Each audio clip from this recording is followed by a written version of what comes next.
The secret mind games that started World War II, Hitler versus Stalin's deadly chess match. Chapter 1, The Victor's Celebration, Berlin's Day of Glory. On July 6, 1940, the streets of Berlin erupted in unprecedented celebration as Adolf Hitler returned to his capital as the undisputed conqueror of Europe. The German war machine had achieved what seemed impossible: total victory over France, Belgium, Holland, and the humiliating expulsion of British forces from continental Europe. General Wilhelm Keitel, Hitler's army chief, declared him the greatest warlord in history, as millions of ecstatic Germans lined the streets. But this moment of triumph masked a complex web of relationships that would soon unravel catastrophically. From the distant halls of the Kremlin in Moscow, Joseph Stalin, Hitler's unlikely collaborator, sent his congratulations on this splendid success, though his words carried the bitter taste of strategic concern. In London, Winston Churchill stood virtually alone, Britain's new prime minister, facing the seemingly impossible task of continuing resistance against Nazi dominance. Across the Atlantic, President Franklin Roosevelt maintained America's official aloofness, watching Europe's collapse from what many believed was safe distance. These four men, Hitler, Stalin, Churchill, and Roosevelt, represented the ultimate warlords of the 20th century. Over the next 5 transformative years, their relationships would shift and evolve in ways that seemed unimaginable on that glorious summer day in Berlin. While their nations engaged in the bloodiest physical warfare in human history, these four leaders fought an equally decisive war of minds, a psychological battleground where deception, manipulation, charm, and cunning would prove as lethal as any weapon. What began as Hitler's European conquest would explode into a global struggle for world domination. At its heart lay a series of mental duels where the stakes were the future of civilization itself. Remarkably, these psychological contests often occurred not between obvious enemies, but between men who were, at various times, allies, partners, and collaborators. Yet their behavior throughout remained consistently egotistic, tempestuous, monstrous, and ultimately selfish, despite the heroic or villainous images history would later assign them. The mind wars of these four warlords would determine the strategy for history's greatest battles, reshape global power from the age of European empires to the era of ideologically opposed superpowers, and seal the fate of hundreds of millions of people across 6 continents. Chapter 2, The Unthinkable Alliance, Hitler's Desperate Gamble. In the breathtaking alpine setting of Salzburg, Austria, during the fateful month of August 1939, Adolf Hitler found himself contemplating what many considered unthinkable. The picturesque city, with its Baroque architecture and mountain vistas, provided an unlikely backdrop for one of history's most cynical political calculations. Hitler's heart was set on conquering Poland, the key to his eastern expansion dreams. But time was running out. His military commanders had delivered an ultimatum. If he wanted to invade Poland, he must strike before autumn's rains turned the Polish plains into impassable mud. The strategic situation seemed impossible. Britain and France had issued their clearest warning yet. Any German attack on Poland would mean immediate war. For Hitler, this raised the specter that had haunted German strategic thinking since 1914, the nightmare of a two-front war. 20 years earlier, this exact scenario had led to Germany's catastrophic defeat in World War I, with German armies stretched impossibly thin between the western and eastern fronts. Hitler's generals, many of them veterans of that earlier disaster, understood the mathematical impossibility of fighting Britain and France in the west while simultaneously facing potential Russian opposition in the east. The German military machine, for all its recent innovations and successes, simply lacked the resources for such a monumental undertaking. The solution Hitler conceived was as brilliant as it was morally bankrupt. A pact with his greatest ideological enemy, Joseph Stalin. Everything Hitler had written in Mein Kampf, every speech he had given about the Bolshevik menace, every aspect of Nazi ideology that portrayed communism as the ultimate evil, all of this would have to be temporarily set aside for cold strategic necessity. Hitler extended his first diplomatic feelers to Moscow through intermediaries, testing whether the impossible might become possible. He little realized that in doing so, he was initiating a mental duel with Stalin that would prove more complex, more dangerous, and more consequential than any military campaign. This psychological warfare between the Nazi Führer and the Soviet dictator would ultimately determine not just the timing and scope of World War II, but the very destiny of the conflict itself. Stalin, governing from behind the fortress walls of the Kremlin, received these overtures with the deep suspicion of a man who had survived decades of political warfare. The Soviet leader spent countless hours poring over Hitler's autobiographical manifesto, Mein Kampf, underlining and analyzing passages with the thoroughness of a scholar and the paranoia of a dictator. Key phrases leapt from the pages.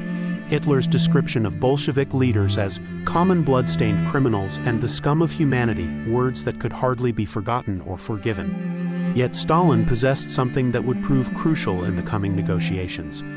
The cold realism of a man who understood that ideology, however deeply held, must sometimes bow to practical necessity. He could see that Hitler was not approaching from strength, but from desperation. The Führer needed this pact far more than Stalin did, and that knowledge gave the Soviet leader a powerful negotiating advantage that he would exploit with characteristic ruthlessness. Chapter 3: The Devil's Bargain, When Enemies Become Allies. The Nazi propaganda machine, led by the brilliant and cynical Joseph Goebbels, worked overtime to prepare the German people for the impossible. On August 22, 1939, Goebbels confided to his diary with barely concealed excitement, "Non-aggression pact with Moscow, perfect. Ribbentrop flies to Moscow on Wednesday. That is something, now we're on top again. Now we can sleep more easily." The man who had spent years crafting anti-communist propaganda now had to perform the ultimate ideological somersault. But Hitler's paranoia extended even to this moment of diplomatic triumph. His obsession with racial purity and anti-Semitic theories led him to take an extraordinary precaution that revealed the depths of his twisted worldview. He secretly dispatched his personal photographer Heinrich Hoffmann to Moscow with a bizarre mission: to film Stalin's earlobes.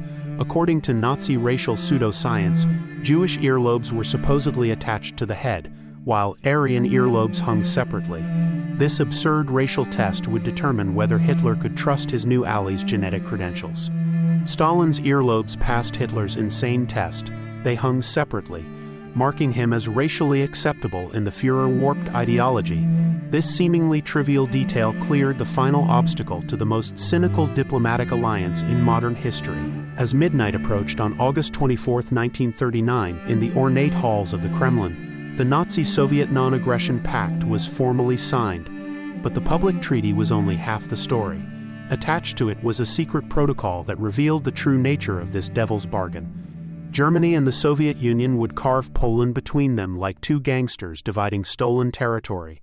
Western Poland would fall under Nazi control, while the eastern provinces would be absorbed into the Soviet Empire.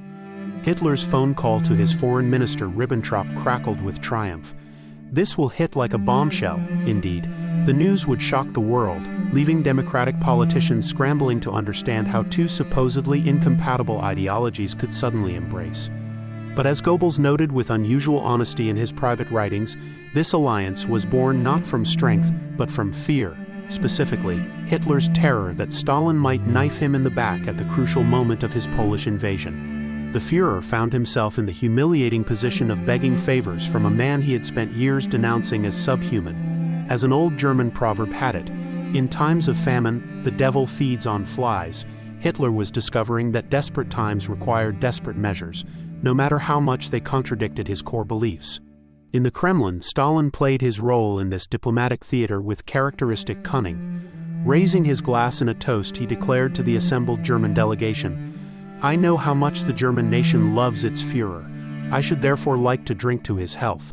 But even as he spoke these words of apparent friendship, Stalin was already calculating the real stakes of this game. Later that evening, in the privacy of his inner circle, Stalin revealed his true thoughts about the pact he had just signed. "Of course, it's all a game to see who can fool whom. He thinks he's outsmarted me. But actually, it's I who have tricked him." The Soviet dictator had no illusions about dealing with Hitler. He knew he was shaking hands with the devil, but he believed he could outsmart even Satan himself. Stalin's confidence was rooted in his long-standing, if grudging, admiration for Hitler's political cunning. Back in 1934, when Hitler had eliminated rivals within the Nazi Party during the notorious Night of the Long Knives, Stalin had observed with professional appreciation, "Did you hear what happened in Germany? Some fellow, that Hitler, splendid, that's a deed of some skill." For Stalin, mass political murder was simply another tool of statecraft, and he respected Hitler's efficiency in wielding it. But Hitler felt no such mutual admiration for his new ally. Throughout his early years in power, the Führer had remained fixated on the grand strategy outlined in Mein Kampf, an alliance with Britain's maritime empire, while Germany expanded eastward to build its continental land empire. Only when this cherished dream had clearly failed did Hitler begin to see in Stalin a potential business partner rather than an ideological enemy. Chapter 4: Masters of Mass Murder: The Psychology of Totalitarian Violence. Behind the diplomatic niceties and propaganda spectacles lay a darker truth.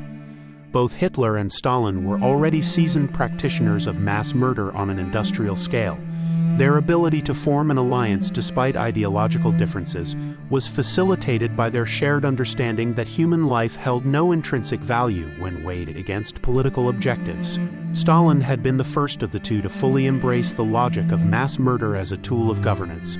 His terror campaigns against the Soviet population had already claimed millions of lives through forced collectivization. Show trials, purges, and the deliberate starvation of entire regions. When confronted with the moral implications of these actions, Stalin displayed a chilling historical perspective that revealed his complete disconnection from human suffering. He once compared his victims to the boyar landowners who had been massacred by Ivan the Terrible 4 centuries earlier, asking rhetorically, "Who's going to remember all this riffraff in 10 or 20 years' time? No one. Who remembers the names now of the boyars Ivan the Terrible got rid of? No one." For Stalin, mass murder was not a moral question but a historical footnote that would be forgotten by future generations. Hitler, while not yet at Stalin's level of practical experience in genocide, had already demonstrated his ideological commitment to mass killing. Just 1 week before launching his invasion of Poland, he made a chillingly similar remark to his assembled generals, invoking another historical precedent to justify the atrocities he was planning. Genghis Khan had millions of men and women killed by his own will and with a gay heart. History sees him only as a great state builder, and who, after all, speaks today of the annihilation of the Armenians. This reference to the Armenian genocide during World War I was particularly revealing, as it showed Hitler's awareness that mass murder could be conducted with relative impunity if it served larger political goals. For both dictators, genocide was not an aberration or a loss of control, but a calculated weapon in their ideological struggle for power. The philosophical foundation for their casual approach to mass murder lay in their shared belief in the supremacy of the state over the individual. Whether the state was communist or Nazi mattered less than the fundamental principle that individuals existed only to serve the collective, and those who could not serve, or who were deemed enemies of the state, could be eliminated without moral qualm. This ideology extended even into their personal lives, where both men subordinated normal human relationships to their political roles. Hitler maintained several secret mistresses, most notably Eva Braun, but in public he cultivated the image of a man married only to his nation. One of his secretaries recalled his frequent declarations, "My lover is Germany." This wasn't merely propaganda, it reflected a genuine psychological condition where normal human emotions had been replaced by political obsession. Stalin's approach to family life revealed similar patterns of emotional brutalization. While he did marry twice and fathered children, the suicide of his second wife, Nadia Alliluyeva, in 1932 marked a turning point in his personal development. Rather than prompting self-reflection, Nadia's death seemed to further brutalize Stalin's already hardened personality. Echoing Hitler's rhetoric, he told a close associate, "A true Bolshevik shouldn't and couldn't have a family, because he should give himself wholly to the party." Perhaps most revealing was Stalin's comment to his son Vasily, "I'm not Stalin. Stalin is Soviet power." This statement encapsulated the complete merger of personal identity with political role that characterized both dictators. They had become not men who held power, but living embodiments of their respective ideological systems. Chapter 5: The Polish Crucible: Rehearsal for Greater Horrors. 8 days after the signing of their cynical pact, on September 1, 1939, Hitler launched his invasion of Poland with a massive artillery barrage at 4:45 a.m.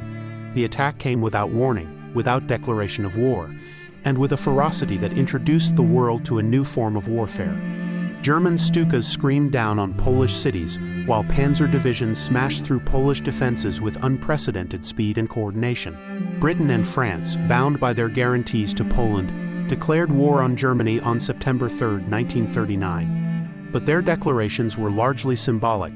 Neither country was prepared for immediate military action, leaving Poland to face the Nazi war machine essentially alone.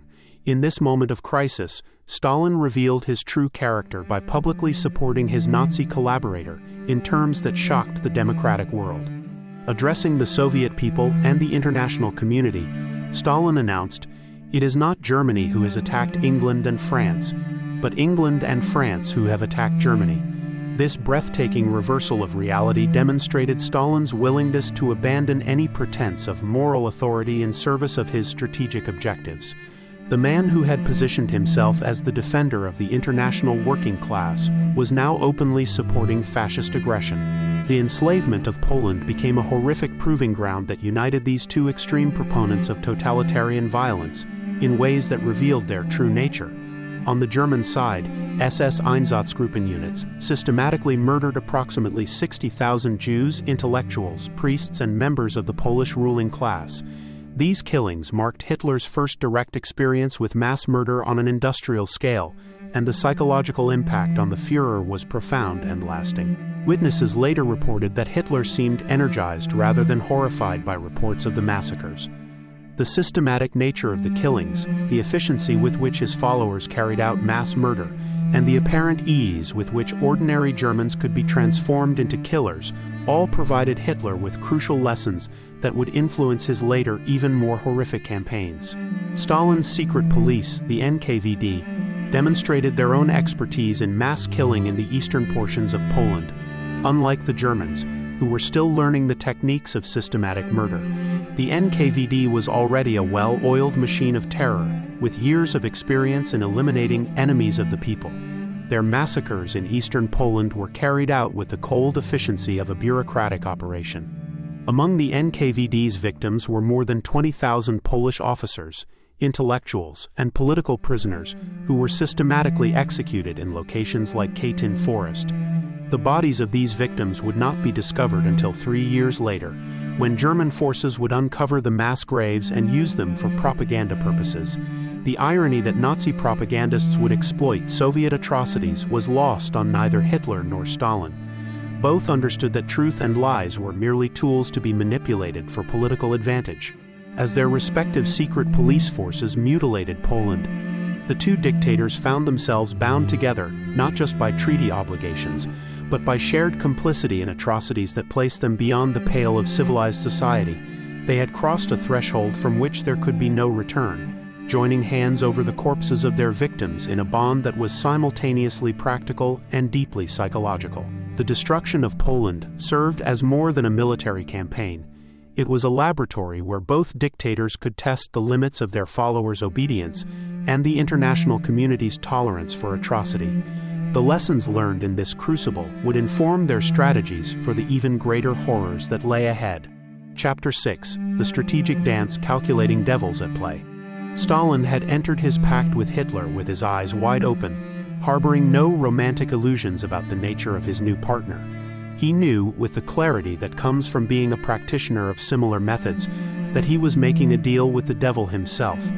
But Stalin's calculations were based on cold strategic realism rather than ideological compatibility.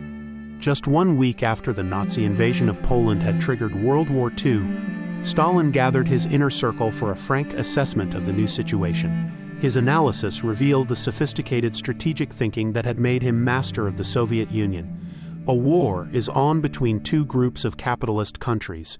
Hitler, without understanding it or desiring it, is shaking and undermining the capitalist system. We can maneuver, pit one side against the other, to set them fighting with each other as fiercely as possible. This strategy of playing both ends against the middle appealed to Stalin's love of complex political maneuvering. He had spent decades navigating the treacherous waters of Soviet politics, eliminating rivals and consolidating power through careful calculation and strategic patience.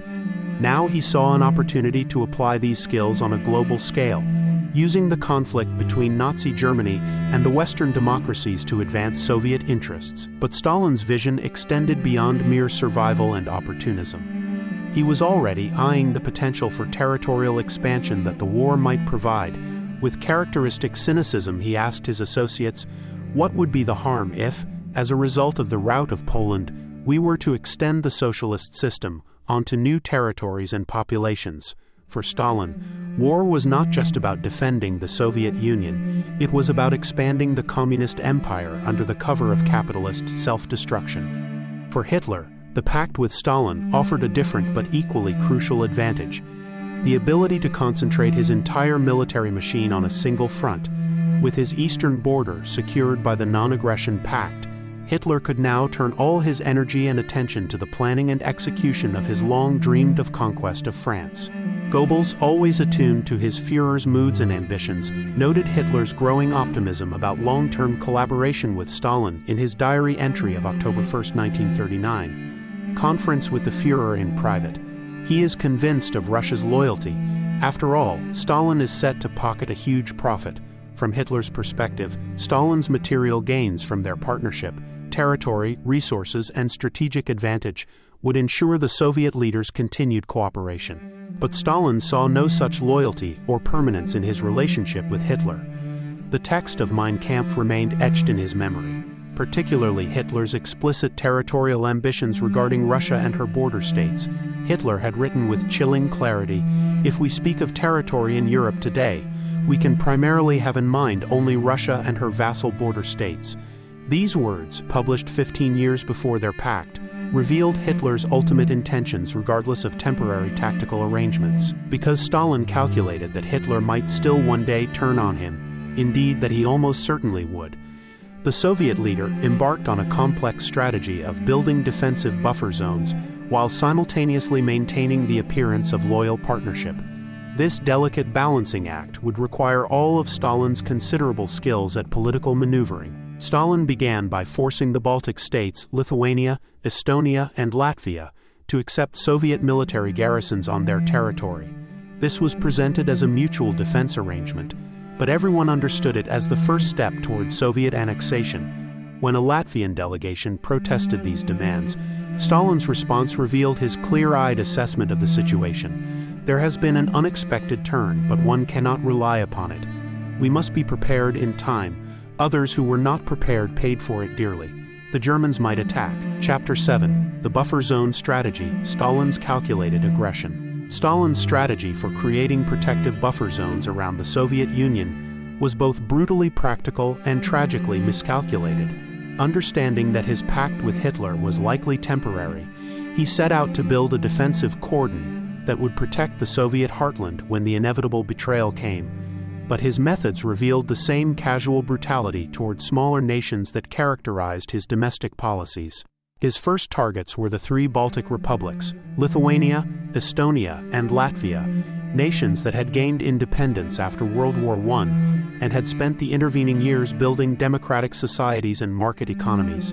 Stalin presented them with an ultimatum disguised as a mutual defense arrangement: accept Soviet military bases on their territory or face the same fate as Poland.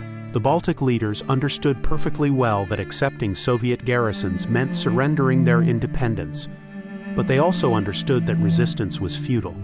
The Polish example had demonstrated the hopelessness of opposing both Germany and the Soviet Union simultaneously. With heavy hearts, they signed agreements that would doom their nations to 50 years of Soviet occupation. When a Latvian diplomatic delegation attempted to negotiate the terms of Soviet occupation, Stalin's response revealed his cynical realism about the temporary nature of his pact with Hitler. There has been an unexpected turn, but one cannot rely upon it. We must be prepared in time. Others who were not prepared paid for it. The Germans might attack, even as he publicly celebrated his friendship with Hitler.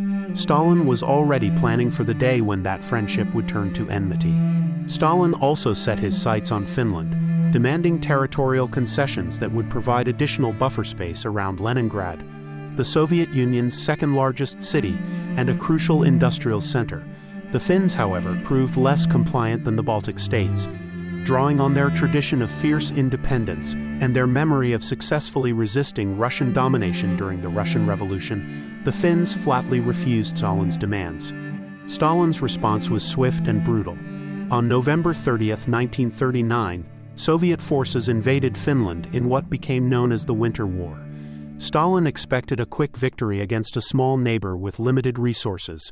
Instead, he got a military disaster that exposed the fundamental weaknesses in the Soviet military machine and provided valuable intelligence to his enemies. The Finnish resistance was extraordinary. Fighting in conditions of extreme cold and using tactics perfectly adapted to their terrain, Finnish forces inflicted staggering casualties on the invading Soviet armies. Within days, thousands of frozen Soviet corpses littered the snow-covered forests of the Finnish-Soviet border. The images of Soviet soldiers, many of them inadequately equipped for winter warfare, dying in the Arctic cold provided a stark contrast to the propaganda image of the mighty Red Army. The military incompetence revealed by the Winter War had catastrophic implications for Stalin's future security. His massive purges of the Red Army's officer corps in 1937-1938 had eliminated many of the Soviet Union's most experienced and capable military leaders, replacing them with political appointees whose primary qualification was loyalty to Stalin rather than military competence. Eventually, the sheer weight of Soviet numbers began to tell. Finland simply lacked the population and resources to sustain a prolonged conflict against the Soviet Union. But the final victory, when it came, was Pyrrhic. The Soviet Union had achieved its territorial objectives, but at the cost of approximately 125,000 dead soldiers, a casualty rate that was both strategically unsustainable and politically embarrassing. Stalin's response to the military disasters was characteristically brutal. Political commissars were dispatched to the front lines with orders to shoot Soviet commanders who had failed to achieve their objectives.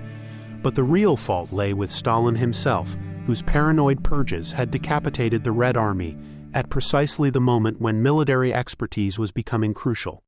In Berlin, Goebbels noted the implications of Soviet military incompetence with satisfaction. March 15, 1940, "The Russians can never become dangerous for us. If Stalin shoots his own generals, we won't need to do it. So far, we've had nothing but advantages from our alliance with Russia." The Winter War had provided the Germans with invaluable intelligence about Soviet military capabilities and had reinforced Hitler's growing conviction that the Red Army would crumble quickly under German attack. Chapter 8: Blitzkrieg's Shock, the Fall of France and Stalin's Panic. On May 10, 1940, with his Eastern Front secured by Stalin's guarantee of non-aggression, Adolf Hitler launched the most successful military campaign in modern European history. The German Blitzkrieg tore through the combined forces of France, Belgium, Holland, and Britain with a speed and efficiency that stunned military observers worldwide. Within 6 weeks, armies that had fought Germany to a standstill for 4 years in World War I had been completely shattered. The German war machine demonstrated a new form of warfare that combined tactical innovation, strategic surprise, and psychological warfare into an irresistible force. Panzer divisions punched through enemy lines, while Stuka dive bombers provided close air support, and German infantry followed up to consolidate gains. The coordination between different branches of the military was unprecedented, and the speed of advance made it impossible for defending forces to establish new defensive lines. For Hitler, the victory represented vindication of his strategic vision and military genius. The humiliation of Germany's defeat in World War I had been not just avenged but dramatically reversed. France, the traditional enemy that had occupied German territory and imposed harsh peace terms in 1919, now lay prostrate before German arms. The British Expeditionary Force had been ignominiously expelled from the continent at Dunkirk, leaving behind most of its equipment and many of its illusions about British military superiority.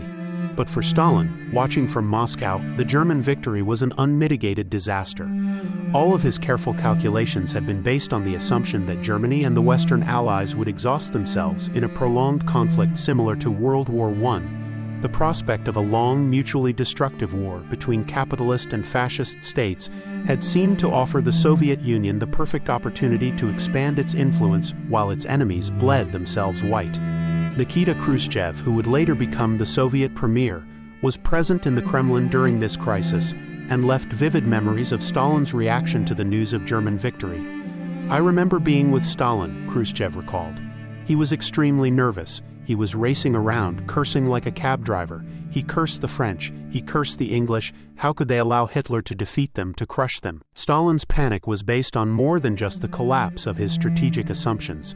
He could see clearly that the German military machine had demonstrated capabilities that far exceeded anything the Soviet Union could match. The coordination, equipment, training, and tactical doctrine of the German forces had proven superior to anything the Western democracies could field. If France and Britain could be defeated so easily, what hope did the Soviet Union have if Hitler decided to turn east? The Winter War against Finland had already revealed the deep weaknesses in Soviet military capabilities.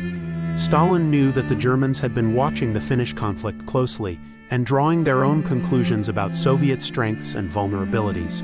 As Stalin himself admitted in his moment of panic, "We know that the Germans sense our weakness because of the war we had fought with Finland." The speed of German victory also meant that Stalin's fundamental assumption about Hitler's strategic priorities had been proven wrong.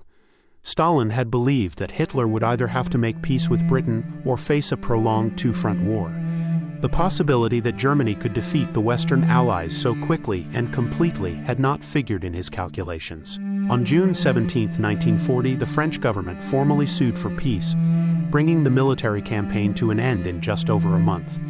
The long-lasting and mutually destructive war of capitalist and fascist states that Stalin had so gleefully anticipated was over almost before it had begun. The next day, as Hitler celebrated his triumph in Munich alongside Italian dictator Benito Mussolini, Stalin was forced to send congratulations through gritted teeth on Germany's splendid success. The psychological impact of this moment on Stalin cannot be overstated.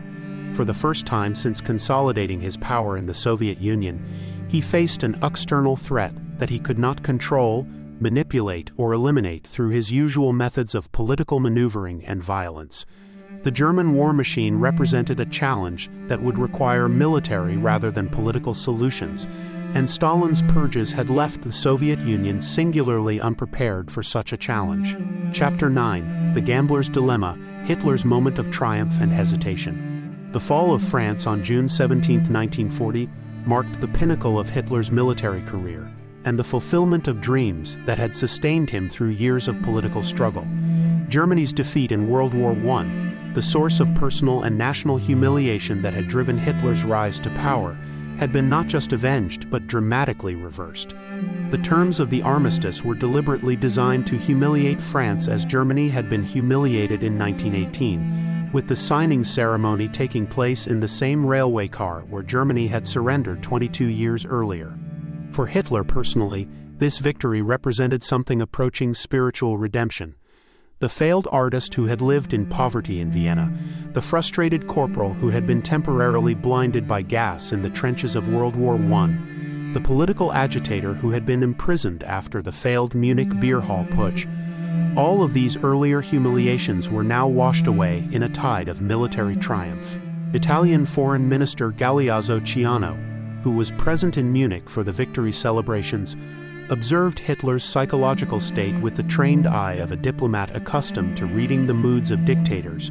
Ciano noted in his diplomatic diary, "Italy makes many reservations on the desirability of dismantling the British Empire, which he considers even today to be an important factor in world equilibrium. Hitler is now like the gambler who, having made a big win, would like to leave the table, risking nothing more." This gambling metaphor was particularly apt because it captured the essential dilemma that now confronted Hitler. Military victory had given him almost everything he had claimed to want: German domination of continental Europe, revenge against France, and the establishment of Germany as the continent's dominant power. For the first time in his political career, Hitler found himself in the paradoxical position of a revolutionary who had achieved his revolution and was unsure what to do next. Hitler's immediate instinct was to revert to his original strategic vision, an accommodation with Britain that would allow Germany to consolidate its continental empire while Britain maintained its maritime empire. This had been his preferred scenario, as outlined in Mein Kampf, an Anglo-German partnership that would divide global influence between land and sea power. From Hitler's perspective, Continuing the war against Britain made little sense. Germany had achieved its primary objective of continental dominance, and Britain appeared to be in no position to reverse German gains. The British Expeditionary Force had been expelled from France. British prestige had been shattered, and the Royal Navy, while still formidable, could not threaten German control of Europe. On July 19, 1940, Hitler made what he genuinely believed would be his final appeal for peace to Britain.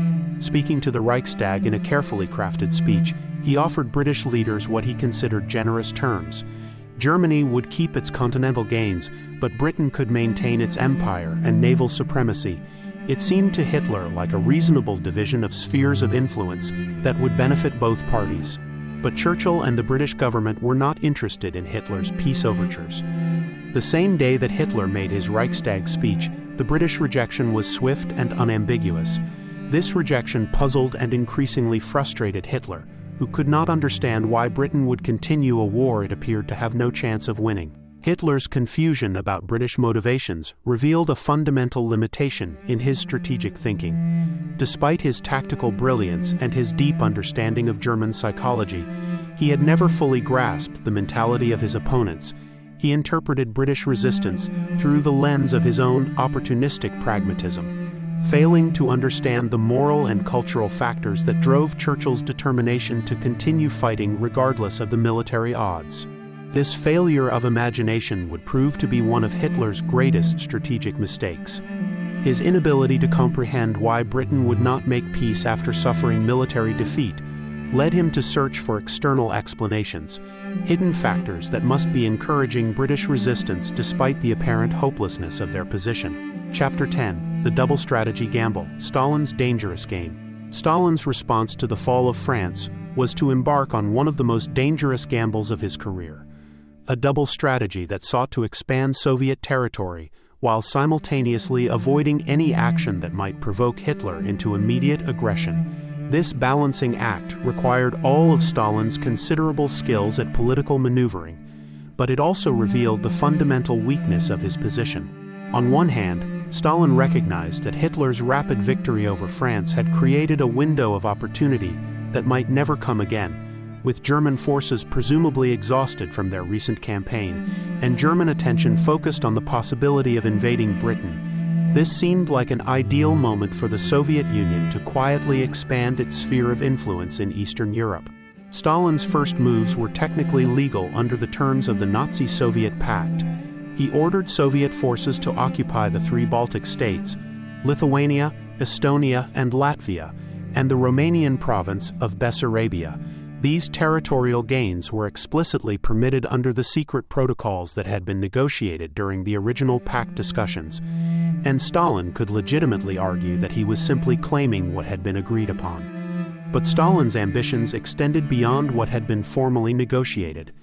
He also decided to occupy Bukovina, another Romanian province that had not been assigned to the Soviet sphere under the pact. This decision revealed both Stalin's opportunistic nature and his dangerous tendency to push boundaries when he sensed weakness in his opponents. Hitler's reaction to Stalin's unauthorized territorial grab was swift and alarmed. General Franz Halder, Hitler's chief of staff, recorded the Führer's response in his diary on June 25, 1940. The issue of Bukovina raised by Russia is new and goes beyond our agreements with the Russians. This was the first clear sign that the honeymoon period between the two dictators was coming to an end. Stalin's unauthorized expansion into Bukovina was particularly dangerous because it suggested to Hitler that the Soviet leader was not content with the territorial arrangements they had negotiated. If Stalin was willing to violate their agreement over a relatively minor province, what did this suggest about his long-term intentions regarding the broader arrangement between Germany and the Soviet Union? It was precisely at this moment of growing tension that Stalin received his first direct communication from Winston Churchill, who had become British Prime Minister on the same day that Hitler launched his Western offensive. Churchill's letter was a masterpiece of diplomatic subtlety, designed to plant seeds of doubt in Stalin's mind about Hitler's ultimate intentions, while also exploring the possibility of bringing the Soviet Union into the war on Britain's side. Stalin's response to Churchill's overture was characteristically calculating. Rather than responding directly to the British Prime Minister, Stalin instead reported Churchill's approach to the German government. This decision served multiple purposes. It demonstrated Stalin's loyalty to his German ally. It provided the Germans with valuable intelligence about British diplomatic initiatives, and it potentially served as insurance against future German accusations of Soviet duplicity. But Stalin's decision to share Churchill's letter with Hitler also revealed the fundamental insecurity of his position. Despite all his territorial gains and strategic advantages, Stalin remained deeply concerned about Hitler's ultimate intentions. Chapter 11: The Calculating Machine. Hitler began interpreting Stalin's Romanian opacity and Churchill's approach through his self-described mental process. "My brain works like a calculating machine. Each person introduces information wheels, forming pictures and numbers. I press a button and the sum flashes into my mind." This calculating machine built a conspiracy theory with devastating consequences. After his July 6 Berlin triumph, Hitler was tormented by British refusal to make peace despite his belief that he'd won the war. General Halder recorded Hitler's reasoning. "The Führer is greatly puzzled by Britain's persistent unwillingness to make peace. He sees the answer in Britain's hope in Russia." Chapter 12: The Spectres Across the Globe. Hitler's July 19 Reichstag peace plea to Britain was rejected. That day, Roosevelt's Democratic nomination acceptance speech attacked Nazi aggression, adding another information wheel to Hitler's conspiracy theory. By July 22, Hitler saw global specters: reasons for Britain's war continuation, hopes for American change, and Russian flirtation to keep Britain fighting and tie us down.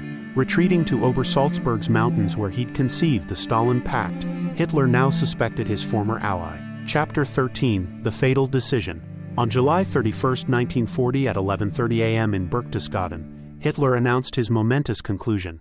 "Russia is Britain's main hope. Something happened in London. The British were completely down. Now they've perked up again. With Russia smashed, Britain's last hope would be shattered. The sooner Russia is crushed, the better." Two enormous delusions, that he'd already won the war and that secret British-Russian deals were brewing, led Hitler toward catastrophe. The Russian invasion remained a contingency plan to force British peace, but the foundation was laid. Chapter 14: The Frustrated Warlord. Autumn 1940 brought 4 months of frustration. The RAF defeated the Luftwaffe in the Battle of Britain, and cross-channel invasion plans were quietly abandoned. Yet Hitler deluded himself. War is won, rest is mere question of time. Unable to force British surrender, Hitler became split-minded about Russia, moving troops near her borders while wanting Stalin to join the fight against Britain. His adjutant noted, "Führer, visibly depressed, conveys impression he doesn't know how things should proceed." Chapter 15: The Molotov Meeting. November 12, 1940 brought the defining moment. Russian Foreign Minister Molotov arrived in Berlin at Hitler's invitation, receiving full Nazi fanfare but engaging in tense conversations. Hitler offered Russia spoils of victory for helping finish Britain. England's final capitulation is just a matter of time. Fragments of its empire will be left worldwide. It's time to think about dividing this masterless property after our victory. But Stalin wasn't interested in speculative British Empire carve-ups. His instructions to Molotov were discovering what Hitler's troops were doing in Finland and Romania. Places on his doorstep. Chapter 16: The Cat Out of the Bag. Molotov's blunt questions and cold arrogance about Eastern European territory infuriated Hitler and reinvigorated him. On November 15th, the talks showed where Russian plans were heading. Molotov left the cat out of the bag. Führer was really relieved. It wouldn't even remain a marriage of convenience. When Molotov reported back, Stalin realized Hitler was turning against him. In early December, he told his generals, "Hitler is intoxicated by his victories and believes the Red Army needs 4 years to prepare for war. We'll try to delay war for 2 years but must be ready much earlier." Chapter 17: Operation Barbarossa born. Hitler moved at unimaginable pace. On December 18, 1940, he issued War Directive No. 21. The German Wehrmacht must be prepared to crush Soviet Russia in a rapid campaign before ending the war against England. The invasion was set for May 1941, but uncertainty plagued the decision. Halder noted, "The Führer himself doesn't know how it would turn out. He's very concerned about unclear Russian strength, hopes for English surrender, doesn't think America will enter the war." Hitler had made the momentous decision for a two-front war, the very thing he'd sought to avoid when first making his Stalin Pact. Chapter 18: Stalin's Rational Miscalculation. Stalin's reasoning never anticipated Hitler's decision. He believed Hitler had to beat Churchill or make peace before turning against Russia. In early 1941, he told Politburo members, "Hitler wants agreement with England because he wants to avoid war on two fronts." Stalin trusted Hitler to act rationally, but fighting Britain and Russia simultaneously was clearly irrational. Stalin failed to realize the profound difference between them. He was methodical and calculating, while Hitler was an idle dreamer who loved the mountains where brightness enters my mind and big ideas were never disrupted by small facts. Chapter 19. The Ideological Resurrection. Throughout 1940, Hitler barely mentioned Jews, but on January 30, 1941, he repeated his chilling threat from before the war. At spring 1941 conferences with generals, Hitler made his aims brutally clear. The forthcoming campaign will lead to ideological showdown. The Jewish Bolshevik intelligentsia must be eliminated. We must forget soldier comradeship concepts. This is a war of extermination. While Hitler planned annihilation, Stalin still believed he had a year to prepare. On April 13, 1941, he signed a pact with Hitler's Japanese ally, getting happily tipsy with Japanese Foreign Minister Matsuoka while telling the German military attaché, "We must remain friends and do everything to that end." Chapter 20. Churchill's Warning and Stalin's Suspicion. Stalin received his second Churchill letter in April 1941, warning of German troop movements preparing for Nazi attack. Stalin was instantly suspicious, not of Hitler but of Churchill, telling his army chiefs, "Britain is threatening us with Germans and Germans with the Soviet Union. They're playing us off against each other." On May 10, 1941, Hitler's deputy Rudolf Hess flew to Scotland in one of the war's strangest moments. Stalin's assistant Chidayev recorded Stalin's interpretation linking Churchill's warning and Hess's flight. Churchill sent his warning believing we'd activate our military machine, giving Hitler direct reason to launch preventive crusade against the Soviet Union. Chapter 21. The Great Conspiracy Delusion. Stalin concluded Churchill was deliberately provoking German-Russian war while meeting Hess to tell Germany to strike first. On June 5, he told military chiefs, "England, France, and America see Germany as the only hope to eliminate Bolshevism and therefore help Nazis in their Eastern Crusade." This deduction that democratic nations were ganging up on him became blinding faith. Throughout May and June, intelligence reports warned of imminent German attack. Stalin dismissed every warning as part of the Great Conspiracy to provoke him. Chapter 22. The Final Countdown. On June 12, Stalin declared, "I'm certain Hitler won't risk creating a second front by attacking the Soviet Union. Hitler is not such an idiot." Millions of German troops gathered within striking distance as Operation Barbarossa was scheduled for June 22, 10 days away. The Hitler-Stalin duel reached its endgame. On June 16, Hitler told Goebbels, "That which we've spent our lives fighting we will now annihilate. Whether right or wrong, we must win. When we have won, who will ask about the method?" Despite another Soviet spy warning that day, Stalin retorted, "Tell the source in the German Air Force staff to go to his mother." Chapter 23. The Inevitable Dawn. On June 18, Stalin's top generals Zhukov and Timoshenko pleaded for full alert. Stalin reminded them, "Hitler cannot attack without first dealing with Britain. Germany will never fight Russia alone, you must understand this." June 20. 2 days to go, Hitler chose Liszt's symphonic poem Prelude as his victory fanfare. Though Stalin still refused to see it coming, his closest associates recognized Nazi approach. On June 21, Georgy Dimitrov noted, "Rumors of impending attack multiply on all sides, must be on guard." Chapter 24. Barbarossa Unleashed. June 22, the same day Napoleon once invaded Russia, Hitler followed in his footsteps. At 3:30 a.m., the attack began in history's greatest deployment. The Führer is as if released from a bad dream. The nearer we get to the decisive moment, all his tiredness disappears. At 7 a.m., Stalin was urgently summoned to the Kremlin. "Germany has attacked the USSR. The war has begun," Stalin responded. "They attacked us without declaring grievances or demanding negotiations. They attacked us viciously like gangsters." Stalin's great conspiracy theory that democracies were plotting to provoke him was shattered. His misreading of Hitler, the man he'd viewed as a rational strategist, was total. Chapter 25. The Mental Agonies End. Hitler completed an extraordinary mental journey. A year before, he'd seen invasion as tactics to make Britain crumble. Now the ideology he'd started with 20 years before took pride of place again. He wrote to Mussolini, "Since I struggled through to this decision, I again feel spiritually free. The partnership with the Soviet Union was often very irksome. It seemed to break with my whole origin, concepts, and former obligations. I am happy to be relieved of these mental agonies. While Operation Barbarossa cleansed Hitler, it only shocked and depressed Stalin. His fury targeted both Hitler and his own generals, whose force positioning, insisted upon by Stalin himself, allowed German breakthrough. Chapter 26: The Price of Miscalculation. This is a monstrous crime. Those responsible must lose their heads. NKVD units arrested guilty men at the front. Commander General Pavlov was shot 5 days later. Stalin remarked, "Lenin founded our state and we fucked it up." The Red Army, taken by surprise because Stalin refused preparation, was in headlong retreat. 2 weeks after invasion, General Halder noted, "It's probably no overstatement that the Russian campaign has been won in 2 weeks." Militarily, Barbarossa transformed the war and psychologically affected Stalin vitally.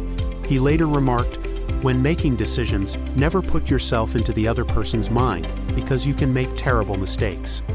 Epilogue: The ultimate consequences. Stalin had lost the mind game. Hitler had outwitted him. But Hitler would be the eventual loser. His decision to attack Russia signed his dreams of empire's death warrant and European imperialisms in general. It would create an unlikely coalition of 3 ideologically opposed warlords to fight him. The relationship between the coalition's 2 great democrats began with another mental duel, running parallel to the dictators' duel, also riddled with mutual suspicions, false promises, and evasion. This too would shape the world's destiny, proving that in the greatest conflict in human history, the wars of the mind were as decisive as the wars of weapons. If you enjoyed this video, please leave a comment and don't forget to subscribe to the Weird History from the World channel to see more historical curiosities.